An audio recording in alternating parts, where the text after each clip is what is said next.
সাথী, তোর একটা খাতা দে না, আমি খাতা নিয়ে আসতে ভুলে গেছি। আমার তো একটাই খাতা। তুইও না।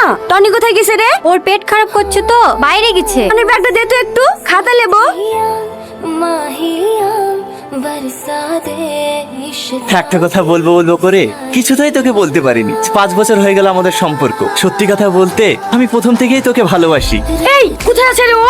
কেনে চিঠির উত্তর দিবি নাকি? হ্যাঁ দেবো। তোর সাহস কি করে হয় আমাকে চিঠি দিও? কিসের চিঠি? এই, এটা কি?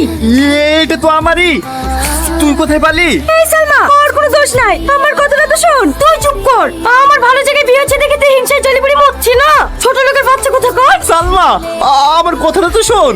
খবরদার, তোর ওই নোংরা মুখে আমার নাম উচ্চারণ করবি নি। তোকে আমার বন্ধু বাড়িতেও ঘৃণা লাগছে। ছি, এই তোর ব্যাগ থেকে চিঠিটা লিখে সালমাকে দিয়েছিলাম। ভেবেছিলাম সালমা তোকে অনেক ভালোবাসে, কিন্তু না, আজ টাকার কাছে সালমার ভালোবাসা বিক্রি হয়ে গেছে। তুই পারলে আমাকে